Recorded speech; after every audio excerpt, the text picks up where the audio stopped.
Okay, to the next slide, please.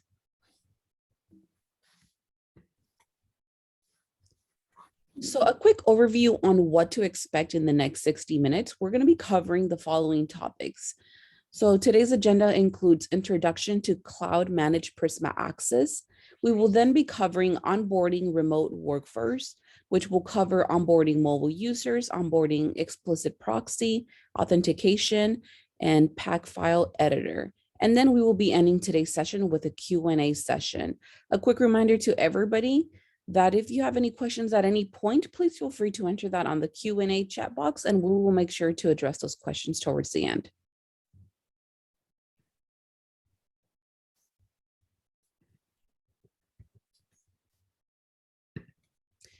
So a quick overview on who your customer success tour guides are today. Starting off with myself as your customer success manager, Wendy Sanchez. We also have our customer success engineer, Karam. And of course, we have our product manager today, which is Vinod.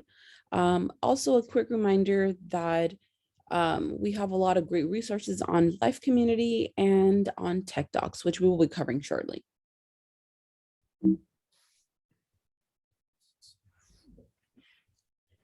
As you all know, this is an ongoing series. We have another webinar series that we will be doing tomorrow, which will be best practices for Prisma Access security capabilities. And the next week, we will be covering best practices for managing Prisma Access and a few other topics every Thursday.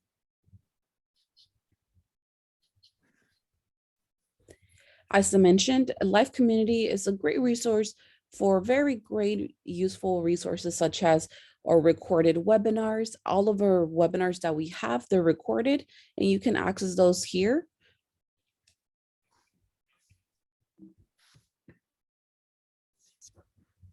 Along with our videos that we have, of course, on Live Community, we've curated content based on where you're at on your journey to deploy Prisma Access. We also have information such as Cloud Managed and Panorama Managed, Prisma Access events calendars, and of course, links to useful Tech Doc articles.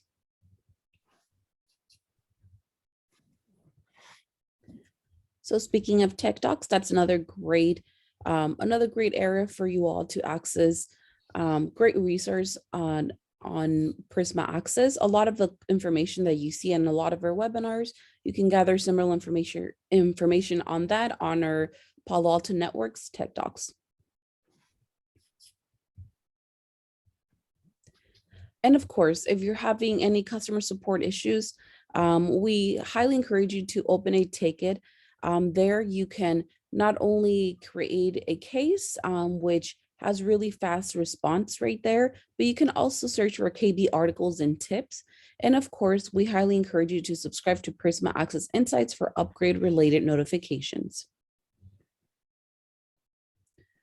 All right, so I'm going to go ahead at this point and hand it over to my colleague Vinod, who's going to go over Cloud Managed Prisma Access overview.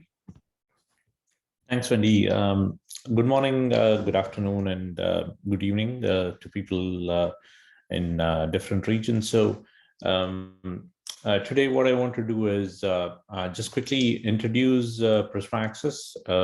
I've done a previous session which goes over what Cloud Managed Prisma Access is and what are the advantages specifically with Cloud Managed Prisma Access. Just to kind of give you a summary of Cloud Managed Prisma Access, and I'm going to just touch upon some high-level workflows in terms of onboarding GlobalProtect and then or mobile users, and then onboarding Explicit Proxy related configuration or Explicit Proxy, the users who use Explicit Proxy with Prisma Access. Quickly, I mean, this is not so much of slides as much that I want to just share and then bore you guys. I would like to dive into the product itself and then kind of actually walk you through the product, like how the product looks like, and then show you all the advantages that we have with Cloud Managed Prisma Access. So just a quick refresher. The Cloud Managed Prisma Access is actually a cloud delivered solution. The Cloud Managed Prisma Access is a cloud native solution which offers customers cloud-based management to manage Prisma Access. And then also it's important to understand that when we talk about a cloud native solution, there are actually more advantages with a cloud native based solution. One is obviously people who are familiar with Panorama today. So with Panorama, most of the customers have to actually deploy the Panorama, do the content updates, software updates, and all those things. Since the cloud management is offered as a cloud delivered solution, we as Palo Alto Networks, we take care of all the content management updates, and then also fixing any kind of issues, bugs and stuff. So we do take care of all those things since it is actually offered as a service. One of the other advantages, obviously, the speed of innovation. Like we have feature releases every month, so getting to newer features, getting to bug fixes are more faster. There's actually more tuned to the cloud mindset of a customer. So customers who are actually going towards a cloud delivered service like Prisma Access, they need a management solution which is actually more cloud native, or which is actually more of a cloud driven, which is driven with more like a cloud driven mindset. Cloud management offers that to our to the customers today. A couple of other things as well that I want to kind of give a refresher. The idea of cloud management always has been how we can help customers in order to actually simplify their onboarding, simplify their configuration management, simplify operations, right? So that the customers can actually roll security at a faster rate. And then also the customers can actually manage the Prisma Access infrastructure more efficiently. This actually helps them deploy security at faster rate and then help protect their users, application, and then network infrastructure. So that's a very quick refresher on the cloud management itself. So jumping into the product. So this is essentially like once you log in, this is what you will see as a product. So on the left, we have like 4 tiles. So the top one is Insights. Insights is actually more of a platform which gives more insights into, hey, how your infrastructure has been behaving. So it gives a lot of information around traffic, users, and also all the locations, how the locations are up and running and stuff. So with Insights, like you can drill into like remote networks, you can drill into mobile users, you can drill into service connections, Prisma Access locations, see if there are any alerts, how they've been doing, and like what are all the top locations in terms of traffic and stuff. So it gives you a lot of visibility into the Prisma Access infrastructure itself. On the on the left side navigation, if you go to the other tile, which is the autonomous DEM, this is actually a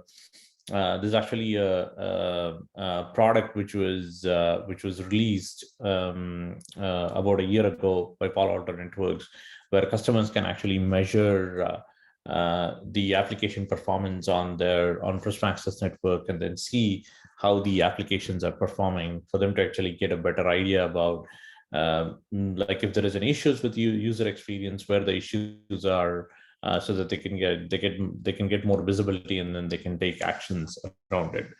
And then there is actually the manage tile. The manage tile is more where you do all the configurations with respect to security policies, all the objects, and anything related to maintaining security or offering security to the users' applications and stuff. You do it at the Manage tab. And then finally, we have the activity tab. The activity tab is actually more for viewing dashboards. This is actually more for generating reports. And then also more in terms of actually looking at logs and stuff, like you want to see how the traffic is doing, what are all the threats you are encountering and stuff. So you can actually view it in the log viewer. So this is the kind of a high level overview on the cloud management. What are all the things that you will see? In terms of the onboarding GlobalProtect or onboarding remote workforce today, so if you look at it, the remote workforce are nothing but users who are actually mobile, who are not in who are not in office or an on-prem location. So they're actually mobile. So there are actually two aspects to it. There are like GlobalProtect users, where there is an GlobalProtect agent sitting on their mobile devices. And then there is actually another one, which is more of a agentless or a Pac file based access, where the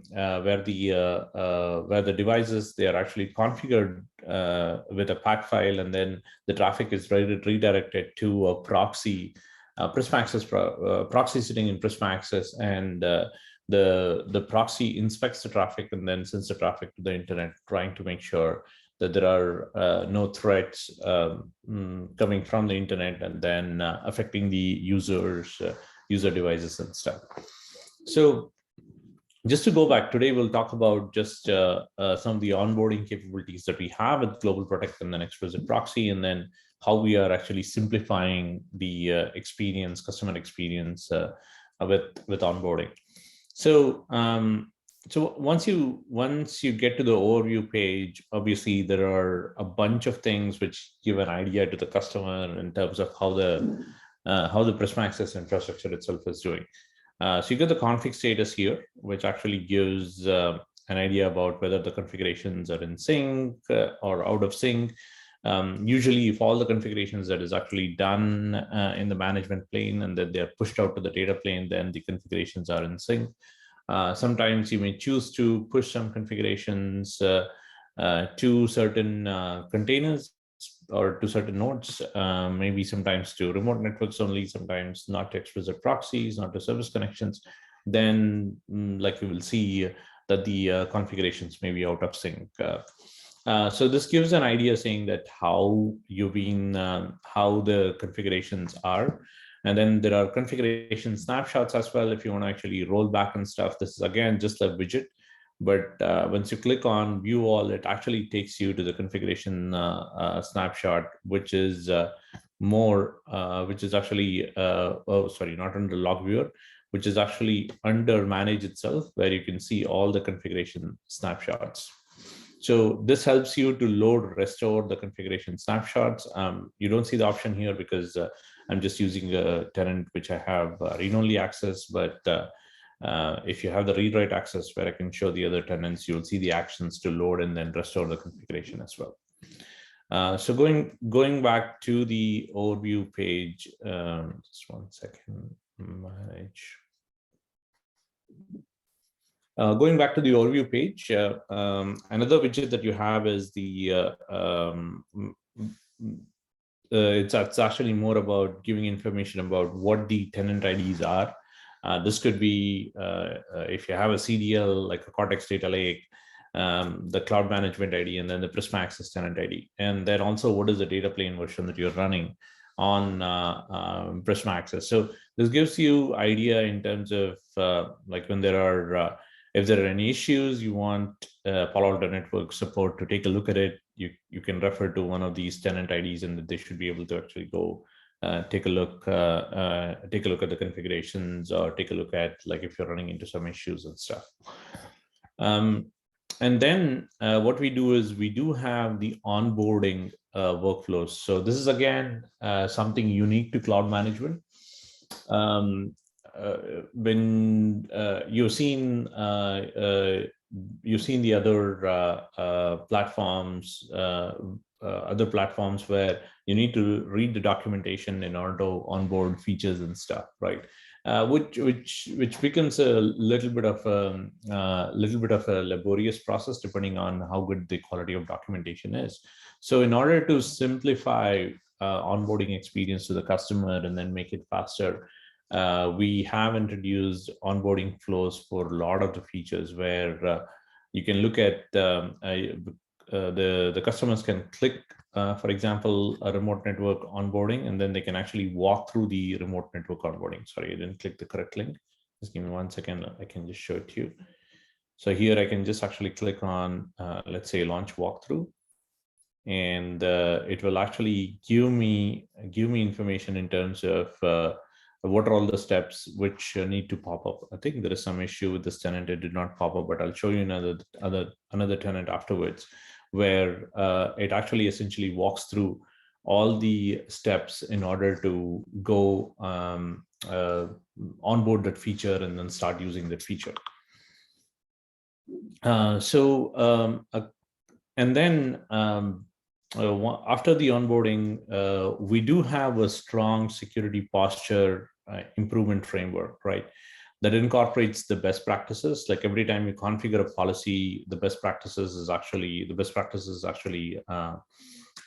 evaluated based on the best practices which we have defined and then incorporated into the product. And then it gives you an idea saying that why the best practices did not work. Like, for example, I'm going to take an example of the security policy. A security policy, which is defined here, you can see that the best practices verdict came out as the best practices failed, right? It did not comply with all the best practices. So you can actually go inside, you can hover over, and then you can look at, hey, why the best practices failed, right? How many checks were done? So if you want to go into the details, you can click on the policy rule, you can click on the best practices, and then it gives you the checks that it ran. These are all the checks it ran for the best practices, and then which checks actually passed and then which checks did not pass, right? So it gives you the information so that you can actually go and then rectify those, correct those best practices. And the other point is, you get an overall view in terms of like how the best practices have been working. This is for the security rules. This is for the overall rule checks. And it's not just the security policy, right? If you jump into like vulnerability protection and stuff, we got best practices even on the vulnerability protection profiles and stuff, right? We run best practices on it, and then we the product itself tells like where the best practices passed and then where the best practices actually failed. So this way, the customers, when they are configuring security policies and stuff, right, they are aware of what are the best practices that they need to comply with in order to reduce any kind of security holes that they may unintentionally open when configuring security policies or like any other security related configuration.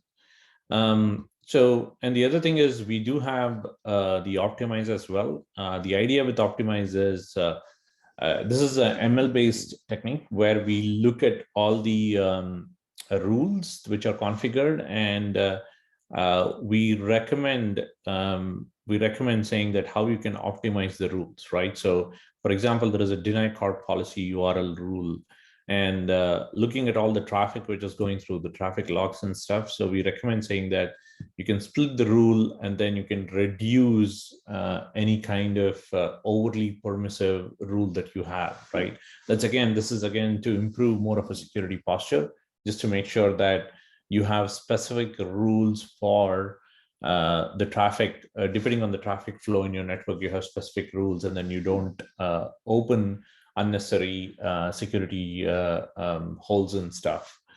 So this is about optimize. Another thing about optimize is as well, there is actually, the product also gives what are all the unused objects which are in place in past 6 months, right? And then do you want to clean it? Do you want to actually mark it for deletion for the next couple of weeks, just to actually get it up there in your radar when you're looking at cleaning the config? Because most of the customers you've seen that they have large security configs, right? Depending on how their networks, depending on how their enterprises and applications evolve, they have large set of rules and stuff, rules objects and stuff. So how do you, with the unused objects, so 0-8 objects and then 0-8 policy rules, with all these, we just give an idea to the customer in terms of, hey, you have some objects, you have some policies which haven't been used for a long time, right? So that's about quick overview of the product. Now coming to the onboarding itself, right? So when you click on mobile user, so obviously there is actually a GlobalProtect user and then Explicit Proxy, right? Both combined, we call it remote workforce. There is actually another another version of remote workforce coming out as well, which is called Okyo. Like people would have heard about Okyo. So this is going to be, this is not still released, so this is going to be coming in shortly. So we don't have it in the product yet. So once it's released, then we will be we can just you will see Okyo as actually a remote or a mobile user or under remote workforce as another option itself to configure Okyo related configuration features. So quickly on the GlobalProtect setup, right? So in the GlobalProtect setup, when you are configuring GlobalProtect, I'm going to just see, is there any question?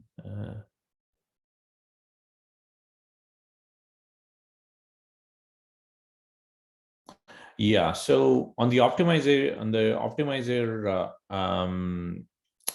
we do, it's not just app IDs, it actually looks at source and destination IP addresses, and then it gives you recommendation in terms of how you can split the policies based on source and destination.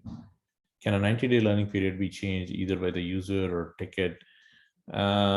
No, I do not think so, but I'll have to go back and check on the 90-day learning period. You can actually shoot me an email and I can check, and then I can let you know on the 90-day learning period.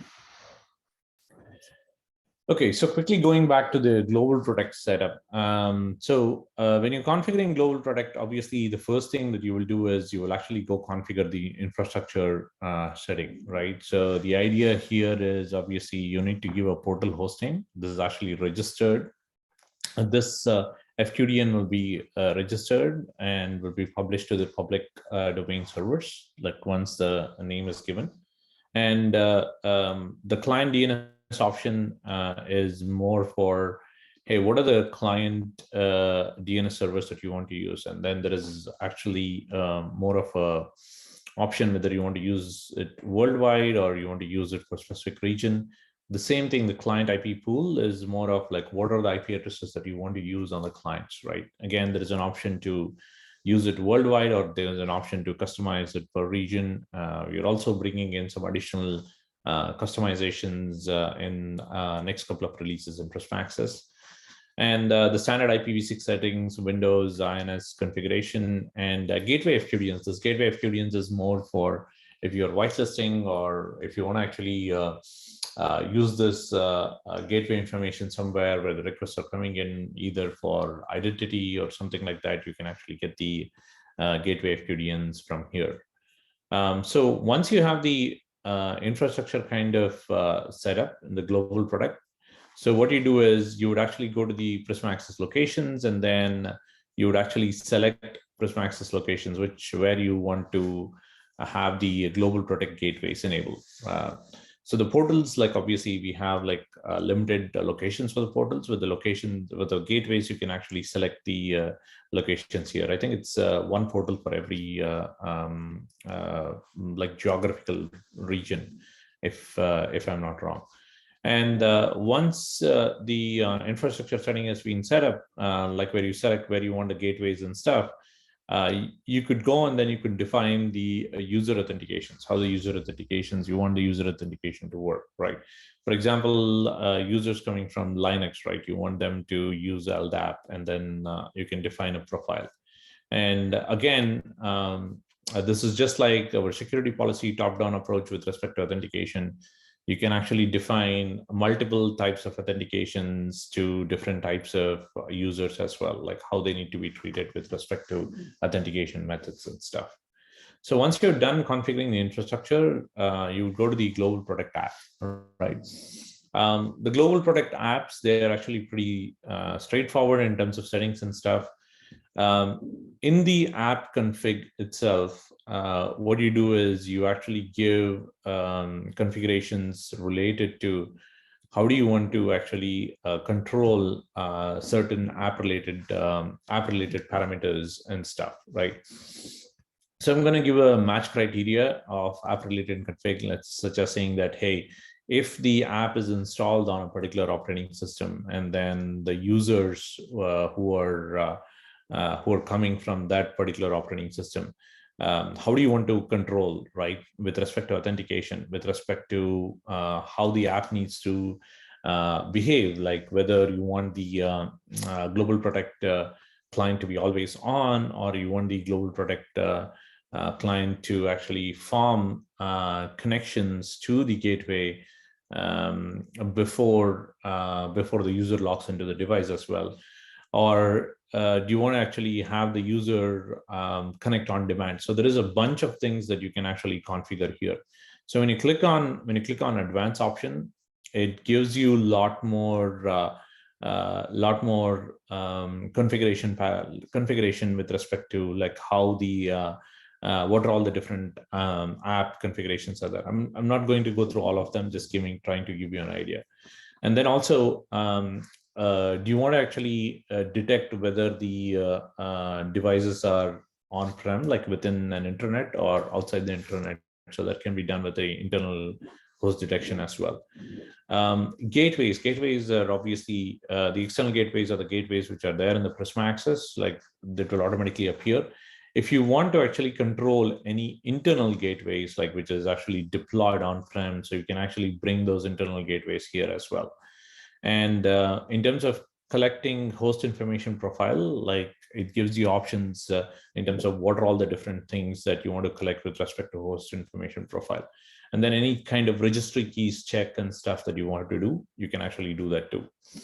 So once you're done with the app configuration, you go and then you would actually define the tunnel configuration. So the tunnel configurations is more of hey, how do I want the tunnel to be the traffic going through the tunnel to be treated, and then some tunnel related configuration. So one thing is you can see that there is actually split tunnel configuration depending on what domains that you want to exclude from the tunnel. We by default remove all the video streams, right? Because obviously video streams are more like one-ended traffic. There is no possibility of threats actually coming in from a video stream. So you don't want to unnecessarily consume the resources in Prisma Access and bandwidth of Prisma Access by inspecting the video streams and stuff. So once you have the tunnel related configurations done, so you also have options to configure any kind of app related config. So this can be done here as well. Any HIP notifications that you want, and then the important part is when what kind of gateways that you want to actually show for the users to connect in the GlobalProtect app. You can actually show that with the manual gateway selection as well here. So once that is done, it's pretty straightforward. You onboard your GlobalProtect users. The users authenticate with the portal, and then they connect to the gateway, right? So a couple of things. Response pages, right? When the users connect, like you want to actually give them response pages and stuff. So if you automatically enabled the response pages, you can actually go change the response pages to whatever customizations that you want to do. If you want to look at the existing one, you can click on preview, look at the existing one. So we also have capability to actually look at what are all the users which are actually logged in, right? So you can look at the user Always Open Corp JMAT. He is actually using a bunch of missions to log in. You can actually see that. There is we recently introduced where say suppose you want the flexibility to log out users manually from the from the portal, right? This could be for a number of things. For example, an employee leaves the company and he's already logged into a couple of devices. You don't want to wait until the next refresh time. You want to actually manually log them out. Then the manual logout options are provided here for the current users. So this is pretty much on the global product. Just like we stick to best practices, there are actually best practices configuration checks which are run, like be it on the app settings, and we give a summary report on terms of all the checks which are actually performed, and then where the checks are failing with respect to best practice. So a couple of things here. Okay, I think I covered those response pages and stuff.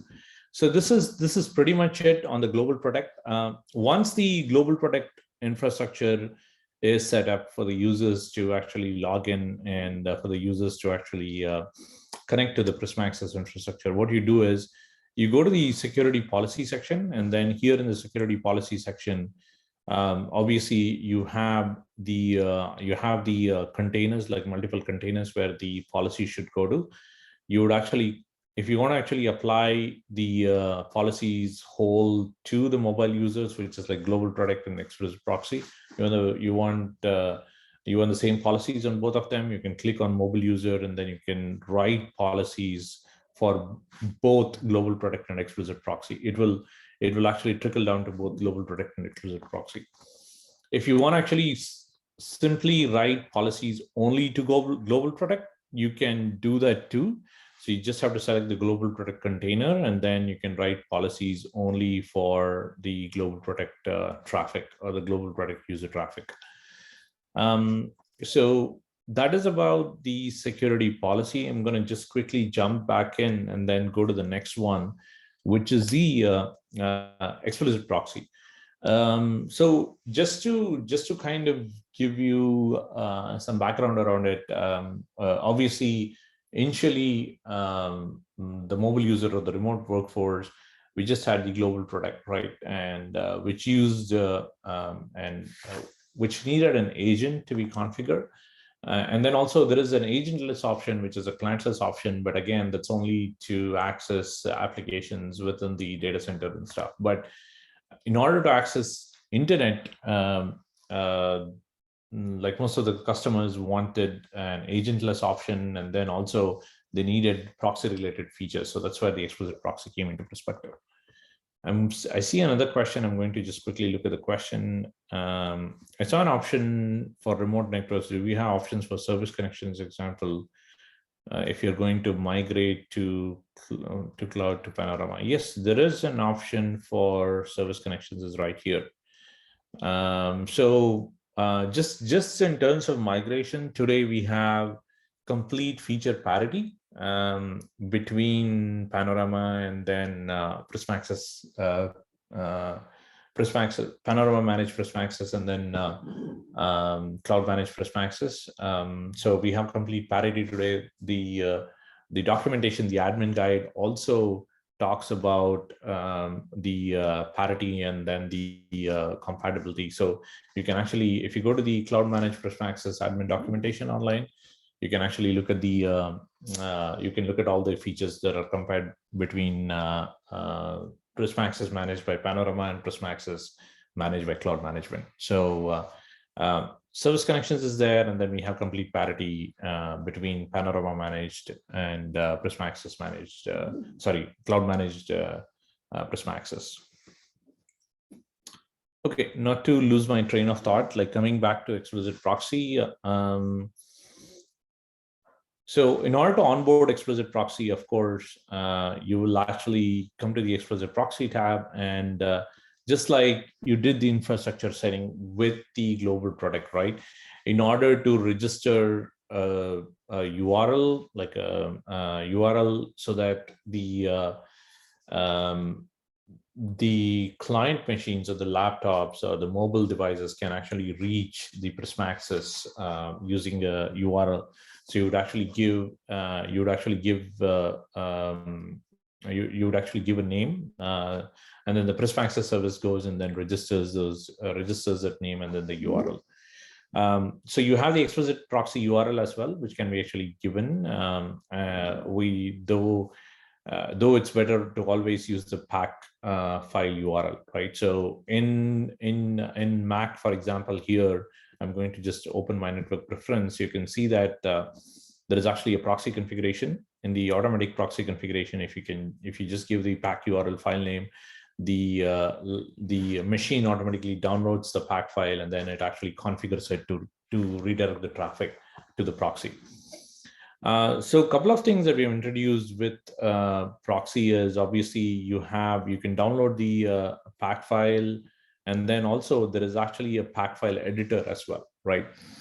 The idea with the Pac File Editor is like there are so many customers who want to actually go change, and then they want to be able to customize their Pac files. This is again because they want to able to skip some of the traffic not going to proxy, and all those customizations can be done with the Pac file, right? So the idea here is we do offer like a inline editor where the customers can go and then edit Pac file. We also do validations in terms of the Pac file validation in terms of how the Pac files, the format is good or not. There are some backend validations that we are actually coming up with where the Pac file checks whether the proxy URL. I mean, we do have it today, but we are trying to actually even more simplify that process where the proxy URLs are properly given or not. So is it in line with whatever your proxy URL which is there in your tenant? So bringing those validation into the Pac File Editor. Just like we did with GlobalProtect, there is a user authentication place as well, where you can go configure what kind of authentication that the users need to use. Like when they're validating today, it's SAML only. So we'll have probably in some time soon, we'll actually have CIE as well introduced here. And just like we did with the GlobalProtect, right? What are all the Prisma Access locations that you want the GlobalProtect? You want the gateways or the proxies to be enabled. So you can go to a particular location, you can select the proxy nodes where it needs to be spun up as well, right? So it follows the same kind of onboarding process. And once you have done that, pretty much there are some advanced authentication settings with respect to what do you want to do, like what are the domains that you want to skip authentication, because some of them use client certificates and stuff, and then if you go through proxy which decrypts the traffic, then you may run into issues with authentication. And then also what are the trusted sources that you want to accept the X-authenticated user XAU headers coming from, right? So it could be some on-prem devices which may add XAUs, and you want to be able to just accept XAUs only from those whitelisted IP addresses. So once that is done, like pretty much you're good to go with your explicit proxy, right? So explicit proxy is pretty simple in terms of configurations as compared to the GlobalProtect.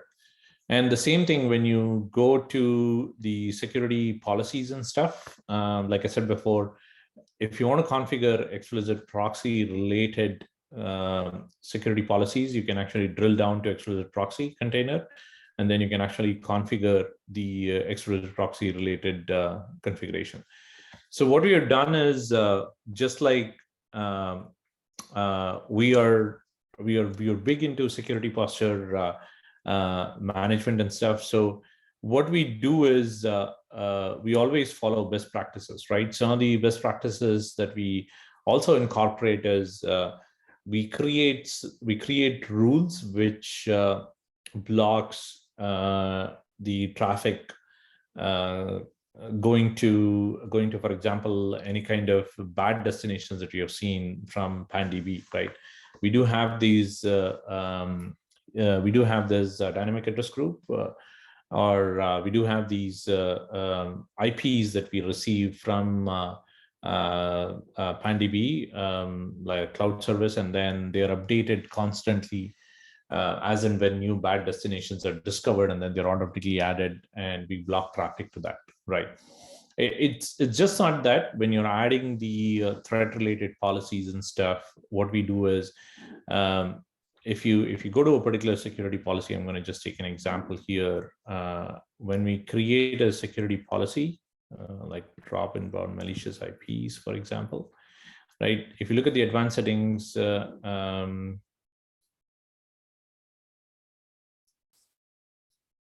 think maybe this is the best practice policy. Oh, okay, sorry, I'm looking at the wrong way. So we do have profile groups. For example, we have best practices profile group, and each specific threat profile, we have automatically created a best practices profile for that. And then we have this available for the customers to use it, right? They don't have to actually go sit down and then work on their threat profiles and policies from day one. They can start using the best practice threat profile policies or threat profiles, and they can actually bring it into their policies, and then they can start using it from day one. So that gives them another kind of flexibility or an option to quickly onboard and then quickly define security policies for GlobalProtect, Explicit Proxy, or remote networks users and stuff. So I think that was it today. Like pretty much all I wanted to cover. In the next session, what I'm planning to do is just like I did the remote workforce today, which is GlobalProtect and Explicit Proxy. I will do the remote networks and then the service connections onboarding. Just walk you through remote networks and service connection onboarding. Just to kind of give you an idea like how that looks like, and then what are all the different options that we have with remote networks and service connections, and also walk you through like how we have simplified the configurations when onboarding remote networks and service connections.